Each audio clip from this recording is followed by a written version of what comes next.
Had so many questions the other day when we did this special on money, the 4 p.m. takeover there by Right on the Money. And so we have asked Derrick Kinney, and he has graciously agreed to rejoin us here to get to some of those questions that we couldn't get to last week. Derrick, thanks for taking the time. Really appreciate it. Happy to do it, Jason. I've got my track shoes on. Let's go. Let's All right, run. time to run then. So we had someone who wrote in and said, I'm trying to find a good investment for my grandchildren, starting with $1,000 each. Wow, really nice thing to do as a grandparent there. And what should I put my money into as an investment right now so that it will appreciate by the time they are 25 years old? That's some really good planning ahead. That is two things to think about. First of all, what's called a 529 plan. So this is an education plan dedicated for school.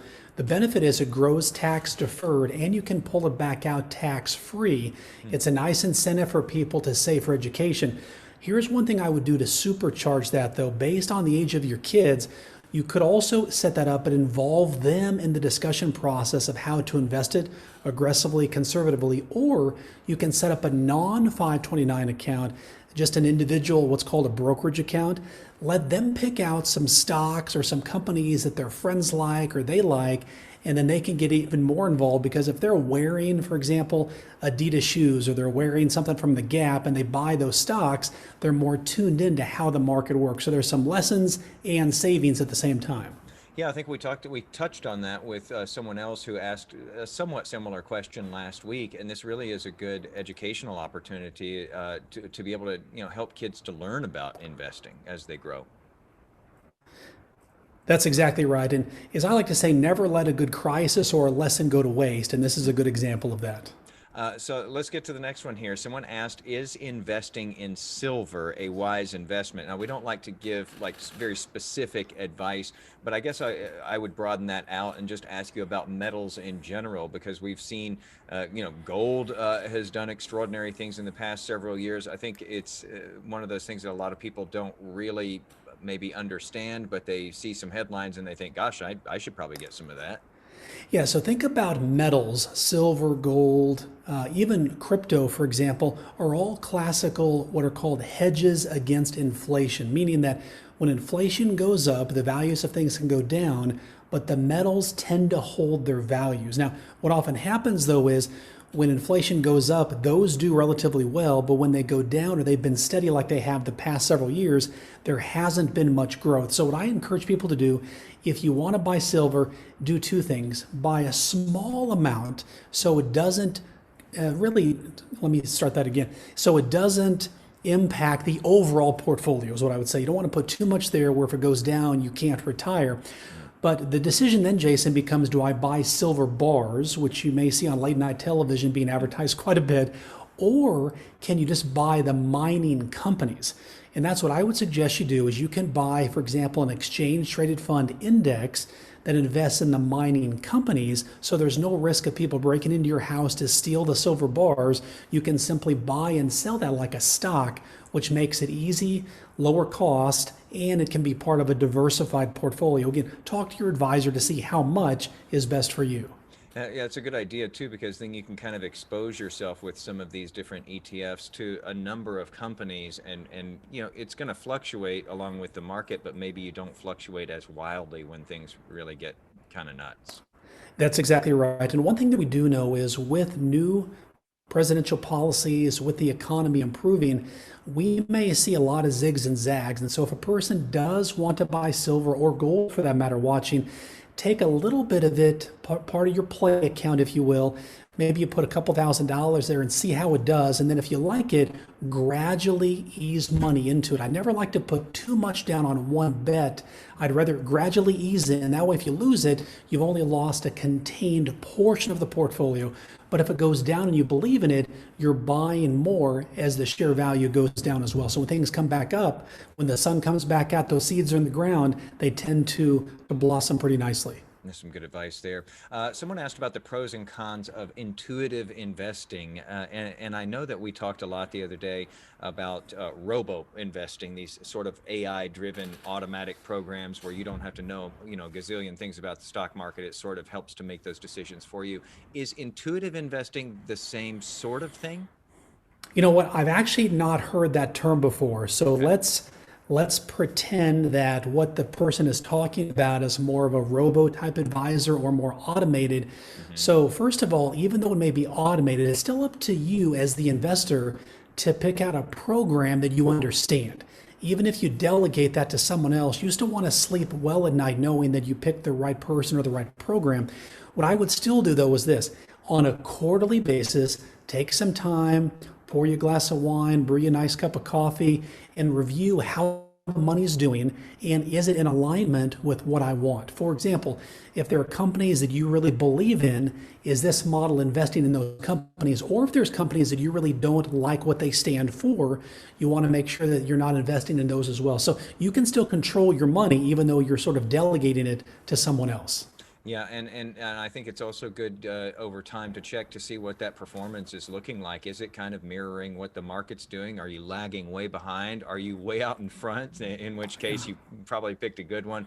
But some good advice there. And I do think that this is some kind of I hadn't heard of intuitive investing either. I think that might be actually a particular product that's offered by someone, and that's what they call it. But it does sound like it's a robo sort of investment. Well, and it might be back in Fort Worth many years ago, Jason. You'll love this story. So they had a stock picking bull named Rusty, and they Jeez. would take all the big stocks in Fort Worth on a grid, and wherever Rusty left sort of a memory, if you will, we'll just call it that, those were the stocks they picked, and they compared it for 12 months versus the S&P 500. And oddly enough, and it shows the randomness of Wall Street, oftentimes Rusty in the randomness of what happened would beat the S&P 500. So it just Good. showed you've got to stay invested, maybe buy a bull to help you make your stock selections, but you want to stay in the game for the long term. Yeah, whole new meaning to bull market there. Now everybody's going to be looking for Rusty if he can outperform the market. Someone writes in, should I be paying attention to the fees associated for certain investments, e.g., how much my advisor is making on my investment selections? Yeah, fees are a key component here. And keep in mind the word commoditization.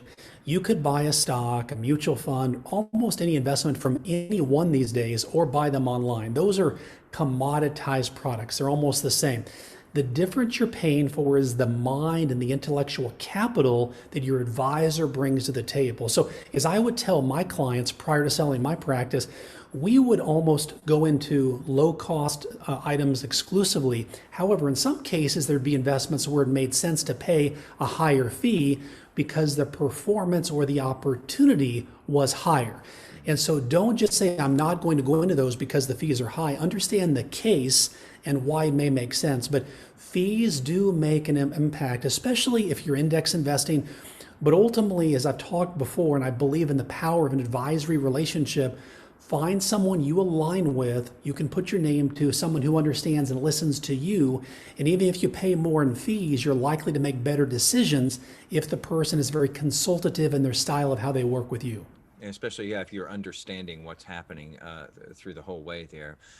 Someone asked here, they said, I have my investments with my job 401k along with my pension with my company. I have been saving cash in my regular savings account. I have approximately $35,000 savings for a purchase of a new home someday. Should I move this cash into a different account? So that was a long question getting to sort of a short one here. Basically, they've put aside a lot of money for the purchase of a new home. They're wondering, should I do something with that money other than just leaving it in a savings account as I accrue it over time, getting ready to buy that house? Well, what I wouldn't do is put it all into Bitcoin and hope for a fast buck. But Yeah. what oftentimes people think about is when they get close to a goal, they may want to give more growth on it. I tend to take the opposite approach. I would rather you complain to me, Derek, why didn't I make much money, than Derek, where did the money go? Mm. And the same thing is true with paying for my kids' college, buying a house, buying a car. You would rather keep it boring, plain vanilla, knowing that when you go to put the money down, it's going to be there than taking any risk. The only caveat to that would be savings accounts checking, maybe paying 1/10 of 1% on a good day right now. If the bank offers any type of a CD for 3 months that lines up with when you need the money, that could be a way to go because it's FDIC insured. But outside of that, assuming your goal is short term, I would keep it safe and make sure the money's there when you need it. Good advice. And even with a CD, don't expect to get rich. It used to be that you could get at least some money out of that, but nothing like that really pays that much right now. Someone says here, I trade stock options and I've been making consistent profits. Big congrats to them. I am concerned, though, about paying taxes on those profits. What should I do? And again, we don't want to give specific advice to whoever asked that question, but generally speaking, Derrick, what do you do in that situation where you've done pretty well, but you don't want to have to get, hit by the tax man? Well, there's two sides of this street. If we call this tax avenue, on the left side, you've got what are called short-term gains. On the right side of the street are long-term gains. And so what that means is if I buy and sell a stock within 12 months, that's a short-term gain, meaning that I'm going to pay higher taxes on that. If I keep it over the longer term, then I've got longer term gains, and those can kind of offset short-term gains, offset short-term losses, and vice versa. Talk to your CPA about a good strategy there, but what I would tell you is this: you tend to make money when you buy it, not always when you sell it. Meaning, if you can buy it at an attractive price and know, here's my exit point, it's always better to go and sell it because you've made the gains. You may pay 20% of that in taxes, but you've got 80% of it that's yours to do what you want to with it. There's nothing more frustrating, Jason, than this, than seeing your accounts go up, up, up, and thinking, I'm going to wait even longer and make even more money, and then see it go down, down, down, and wonder what I could have done with that and had something to show for what I had. This happened a couple years ago when the market was red hot. We had a number of our clients that were holders of stock options, meaning that they could buy stock at reduced prices. And I told them you need to sell out at certain increments to lock in some of the gains. Many of them got greedy, and then they lost all that money. And they thought, I could have paid off a house, a car, I could have been debt free. So all of those are good lessons. I'd rather you take a little bit of gain and have something to show for it than lose that and wonder what I could have done. Yeah, that's a horrible way to learn that lesson. And also, sometimes we really love our stocks, especially the ones that have done really well. Don't fall too in love with it because, these things, they go up and they go down. That's right. Someone asks here, what's the difference between fiduciary and commission? I think we see a lot of commercials about this sort of thing. Derrick, if you can just kind of give the bottom line there, though, if somebody is looking for an advisor. Yeah, so if you think of it like a line, you've got people that do it themselves all the way to people who are fee-only advisors. And then in between, you may have advisors that charge commissions, fees, and there's nothing wrong with any of those. The key is what relationship is best for you. So to clearly answer the question, commission is when you're simply paying someone because they put you into something. For example, if I were to say, here's an insurance policy that's good for you, that's appropriate, that insurance company pays me a commission, it doesn't necessarily come out of the person's pocket.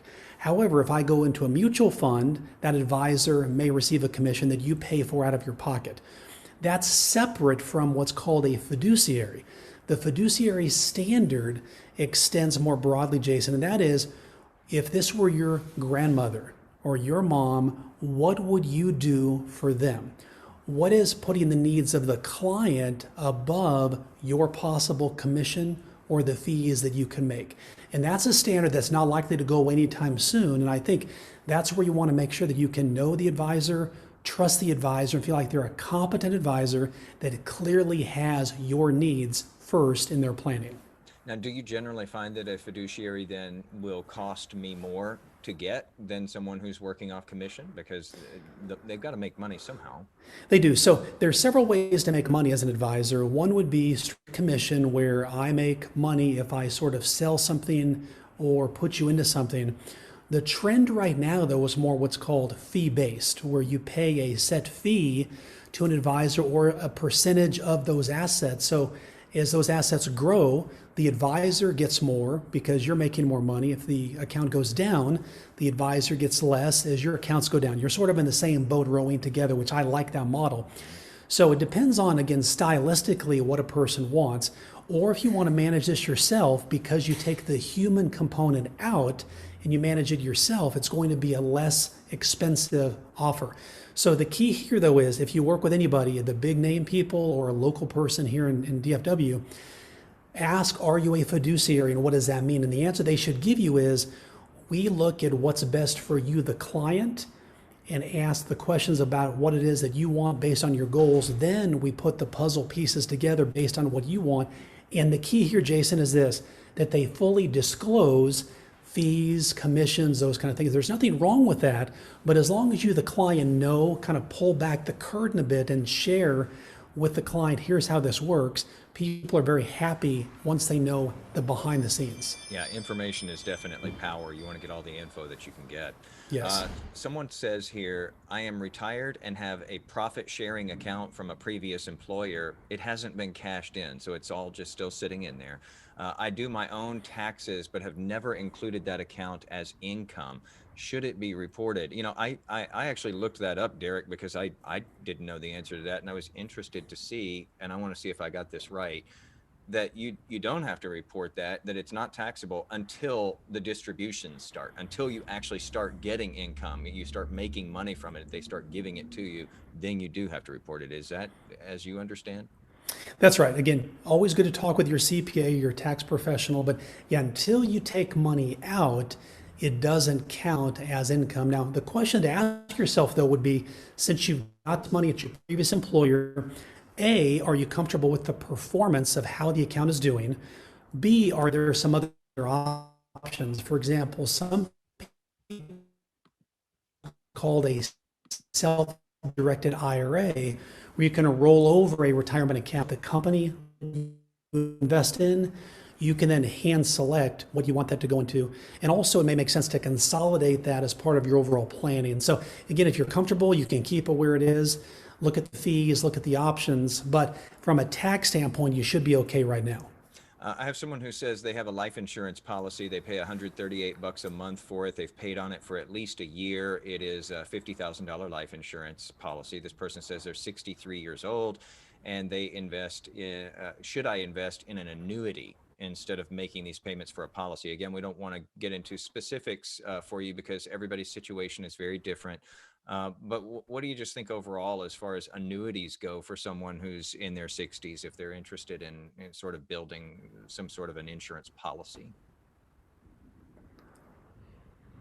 Yeah, so not a lot to go on with this question, but it sounds like it's a cash value insurance policy. So I'm going to make that assumption here. There's term policies where you pay a lower cost, higher death benefit. Cash value policies are typically lower death benefit and you put more cash in and you use it as an investment where you can pull money back out tax free. So that's the assumption I'll make on this question, Jason. So the question then is it better to keep funding that or an annuity? Now, those are two different types of things. Life insurance is really geared first and foremost if there is a protection need. For example, if your spouse or whoever is your beneficiary, if you were to die, does that person need that level of money that they could then invest to help offset you no longer being there? What's called human life value. Okay. An annuity provides a guaranteed income stream in retirement. So you can pick from a wide variety of providers there. There's different fees, different options, but some of them will provide guaranteed income for you and possibly your spouse. So even if the market drops, that income stays constant. So what I would do on this, insurance can be complicated, and I like to keep things easy to understand. Talk to your advisor and weigh out what options may be best. Or again, you could reach me through the station, or we can talk more, send Jason more of a deeper question. We can go a little bit deeper to make sure we're hitting on your clear pain point. Mm-hmm. I think that was a good delineation, though, between what those two things are. Someone asks here, can you please explain the IRS required minimum distribution after the age of 72? And they asked in terms of an IRA or a 401k.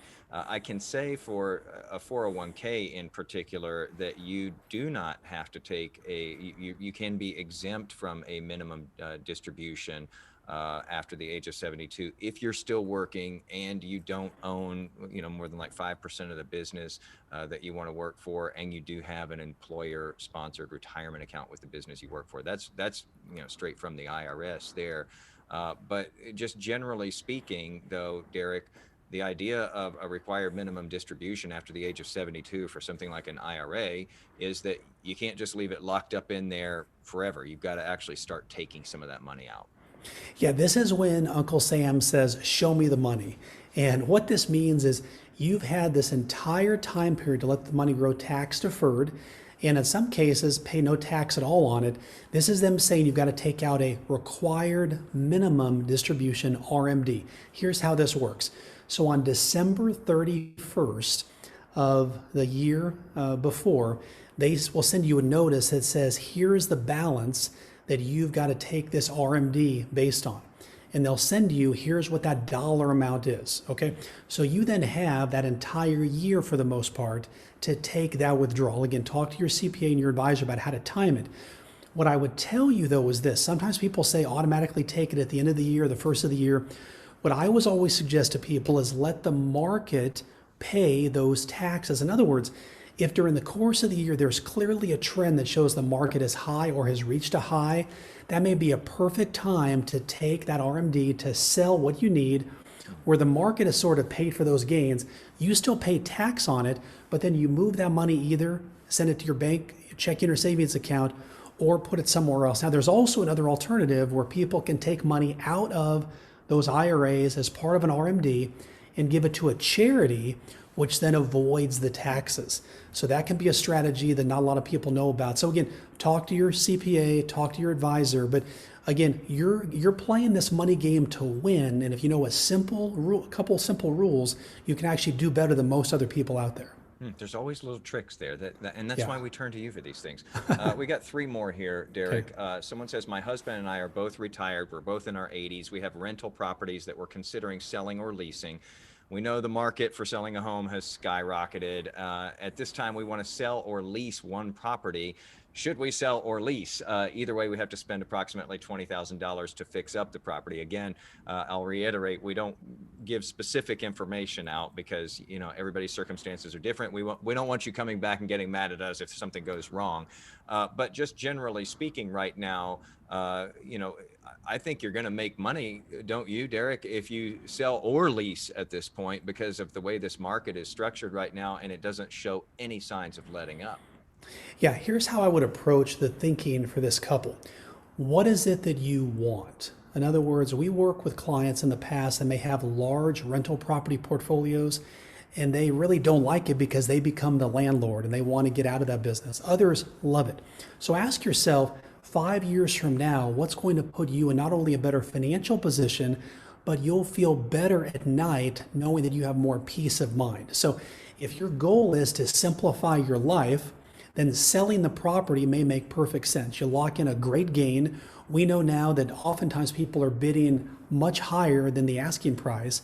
Or if your goal is to increase your income and possibly pass on that income to your heirs or provide for your spouse if you passed away, continuing to lease it may be a better way to go. So I think you want to pull back and not just say, how do I make the most money, but what is my purpose? What is my objective 5 years from now, and make the decision today that lines up with what's going to get you what you really want. Yeah, I think a lot of times when people ask questions, they almost, they want an answer from someone else, but I think also they need to ask themselves a few more questions too. Do you need a big chunk of money right now? If so, selling it might be the option. Would you rather have a steady income though? Do you need that steady income for the next 5, 6, 7, 8 years? In that case, of course, leasing might be your better option. And Derrick, we got one. It's sort of in the same vein, and it's probably, I would imagine, the same advice, but I'll throw it out. We have somebody saying they're a retired empty nester. They're just 5 years away from owning their home. Congrats on almost getting there. Yes. They say, should I keep or sell and move to a senior citizen condo? That sounds again like a place where you need to ask yourself some questions about what is it that you're seeking? What do you want for your lifestyle? Yeah, so the key here is what is it that you want? In other words, you could probably do either way. Are you wanting more social time with other people? Are you wanting more interaction? Is your goal to simplify your life where you have things planned out for you? If so, then moving to a center like this or a living space like this may be a better option for you. Some things to think about would be, how much would it cost to do it? Is there a lump sum? Many of these types of locations, you pay quite a bit up front to buy the location. If you die, then your heirs get a certain percentage back. And so that would be one consideration. But I think more than the investment side, again, Jason, I tend to go back. There's always two sides to every decision. There's the financial side, then there's the emotional side. And a lot of people forget that emotional side of how will this make me feel? Because ultimately, if you have enough money, I want you to feel good about what you're doing and not just save it all. So ask yourself, what is it that you want? If social is really what you want, that may be a better way to go. I've also known people who, the house is killing them. They can't keep up with the upkeep. It's too much responsibility. They're looking for something simpler. And then I've had relatives who I think it killed them to leave the house because they were never the same again. They lived there. They raised their kids there. It was home. They left to something else and they were never comfortable. So it does get down to some very personal questions that I think you have to ask yourself, as you're thinking through the financial side of it as well. Our last one on here is, can I have a will without a lawyer? And I'll let you tackle that one there, Derrick. But, there's options out there. It just depends, obviously, on, what your circumstances are too. Yeah, the question I would ask is why? You certainly could set up a will without a lawyer. The problem, though, is it can open you up to some probate issues. Okay. Now, one of the best ways to do this is if you write some things on a napkin and sign it and date it, as long as someone can verify that's your handwriting, you should be good to go. But what you want to do is have it notarized by someone else witnessing what that'll help speed it through the probate process. But working with an attorney, especially some of these are one-time decisions that once you make them, they're locked in. But what you want to think about is more than just a will, is what objects or possessions or the values that you possess, who do you want them specifically to get those? For example, if there's a painting that's been in your family for a long time, who do you want that to go to? Or that special pen? Or you want to write out, here are things most important to me financially. Who do you want to share that with people? So you want to use that will not just as a document to pass things on, but a document to cement what your legacy is and what you want people to do with the money that you leave to them. Because sometimes, believe it or not, people actually have some guilt when they don't know, I just received this money, but what would they have wanted me to do with it? And what's meant to be a blessing is almost a curse because they didn't know what they should do and really what's permissive and what the person would have wanted them to do with it. I guess as curses go, that's not a terrible one. Derrick, you broke up there just at the beginning part, but I think I got enough of it to say that if you're going to write this stuff down, at the very minimum, get it notarized. Is that basically the point you made there at the very beginning? That's the key. Yeah, make sure that it's notarized. That way it bypasses what's called probate, which is a process once a person dies of moving assets to a person's heirs. Last little note on that, I checked with AARP on that, and they talk about how, yeah, you can create a basic will. You don't have to have a lawyer to do that. You do have to meet the state's legal requirements on there, and they issued the caveat: be very careful for anything that is complex or unusual, like distributing a lot of money or cutting someone out. Those things can get really contentious down the line. So just kind of beware of that too. But yeah, Policy Genius, LegalZoom, there's a lot of online sites out there as well, but you definitely want to pay attention to what Derrick said there, and get that notarized so that someone official has some eyes on it there. Derrick, thanks for taking the time to do this. We're going to have to do another one of these right on the money takeovers in the 4 p.m. I think people got a lot of really good information out of that, got a lot of good feedback, and maybe one of these days we'll do it where we just take a bunch of viewer questions, because we had some really good ones this time around. Well, it just shows people are worried about their money. They're working hard. They want to make sure they make the right decisions. So, Jason, this has been great. I love answering viewer questions. Always fun to be with you. And anytime you want to hear more of Derrick, his podcast is called the Good Money Podcast. His name is Derrick Kinney. You can also catch him on the 4 p.m. news every time that we can possibly rope him in. We do our best to get him as much as we can. Derrick, thanks for doing this with us. Really appreciate it, man. My pleasure, Jason. We'll see you soon. Thanks.